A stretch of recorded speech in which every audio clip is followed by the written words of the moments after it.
இப்ப பாருங்க, அக்னி சட்டியை வரையணும்னாலும் பானையை போட்டு தான் ஆகணும்.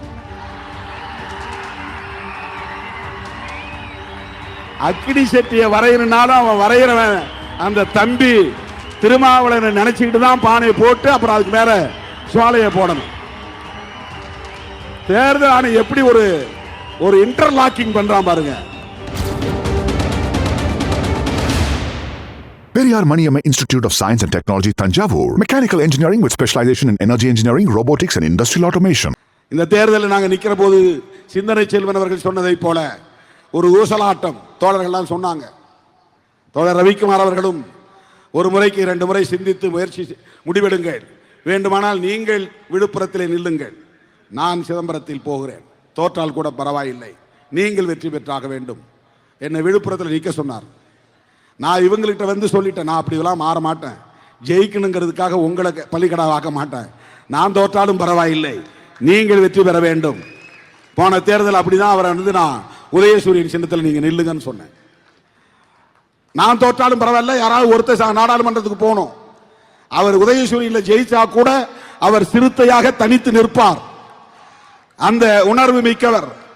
சின்னத்தினால ஒன்றும் அரசியல் மாறிவிடாது, உணர்வுகள் மாறிவிடாது, சிந்தனைகள் மாறிவிடாது. 2019 பல பேர் அவரா அப்படி போய் முடிவெடுத்துட்டாருன்னு சொல்லி நம்முடைய தோழர்கள்லாம் வருத்தப்பட்டாங்க. நான் தான் முடிவெடுத்தேன். தோழர் 2 பேர்ல ஒருத்தர் தோற்றாலும் பரவாயில்ல, நான் தோற்றாலும் பரவாயில்ல, நீங்க நில்லுங்க, நீங்க உதயசூரியன் நில்லுங்க, நீங்க போங்க பார்லிமெண்ட் சொன்ன. சிந்தனை செல்வனும் கேட்டார், இடம் மாறி நிக்கலாமா? 5 முறை நின்னாச்சு, திரும்பவும் அங்கதான் நிக்கணுமா? வென்றாலும் தோற்றாலும் சிதம்பரத்தில் தான் நிற்பேன் என்று சொன்னேன். இங்க வரும்போதெல்லாம் பத்திரிகையாளர் கேட்பாங்க, சார் இங்க நிற்பீங்களா நிக்க மாட்டீங்களா? ஏன் அந்த கேள்வி? இங்க தான் நிற்பேன் சொன்னேன். இவர் அண்ணனை பார்க்கும்போது அவர் தான் சொன்னார், ஏன் அதெல்லாம் ஒன்றும் மாற்று கருத்தெல்லாம் வேண்டாம், நாம பார்த்துக்கலாம் வாங்க. இப்ப என்ன சின்னம்? போய் அந்த லிஸ்ட் எடுத்துட்டு போனோம், இண்டிபெண்டன்ஸ் சிம்பிள் எடுத்துட்டு போனோம். நான் போய் அவர்கிட்ட காட்டின நாற்காலி சின்னம் நல்லா இருக்கா? நாற்காலின்னா அதிகாரத்தின் குறியீடு, அது சிறப்பாக இருக்குமே, மக்கள்கிட்ட போய் ரீச் ஆகுமே அப்படின்னு நான் சொன்னேன். அவர் அமைதியாக இருந்தார். அப்புறம் எனக்கு பக்கத்தில் இன்னொரு சிம்பல் தெரிஞ்சுது, மேசை, டேபிள். இது கூட நல்லா தான் இருக்கு, இது வந்து ஸ்டேபிளாக நிற்கும். டேபிளுங்கிறது ஒரு ஸ்டேபிளாக நிற்கக்கூடியது. நாற்காலியை கூட இப்படி தள்ளினா சாஞ்சிரும், டேபிள் அவ்வளோ ஈஸியாக சாய்க்க முடியாது. அதனால மேஜை சின்னத்தை எடுத்துக்கலாமா அப்படின்னு நான் சொன்னேன். அவர் அப்படி புரட்டிட்டே வந்தவர், இதுதாங்க, இதான் உங்க சின்னம், இதை எடுத்துங்க அப்படின்னாரு. என்னன்னு பார்த்தவர் அண்ணன் MRK பன்னீர்செல்வம் அவர்கள். நான் தயங்கினேன், என்னன்னா பானை, அதை பானையை உடைச்சிருலாம் சொல்லுவானுங்களே அப்படின்னு சும்மா சொன்னேன்.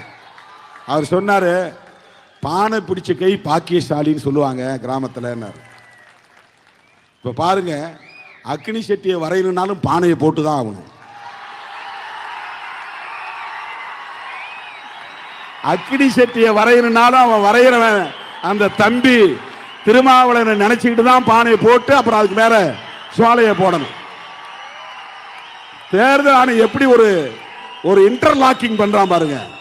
வன்னியர் சமூகமும் ஆதி திராவிடர் சமூகமும் ஒன்றுதான், ஒற்றுமையாக இருக்க வேண்டும். அக்னி சட்டி வன்னியர் சமூகத்துக்குரியது, பாமகவுக்குரியது அல்ல. அக்னி சட்டி வன்னியர் சமூகத்திற்குரியது, பாமகவுக்குரியது அல்ல, வன்னியர் சமூகத்திற்குரியது. அவங்க அதை கையாளுறாங்க. விடுதலை சிறுத்தைகளின் சின்னம் பானை, அது அக்னி பானை, இது அறிவு பானை, அன்ன பானை. அறிவும் வேணும், அக்னியும் வேணும். உடம்புல எப்பவும் ஒரு சூடு இருக்கணும், சூடு குறைஞ்சிடக்கூடாது, சூடு சரணை கெட்டவன் யாரும் சொல்லக்கூடாது. ஆகவே அக்னியும் வேணும், அறிவும் வேணும். Periyar Maniyamma Institute of Science and Technology, Thanjavur. Mechanical engineering with specialization in energy engineering, robotics and industrial automation.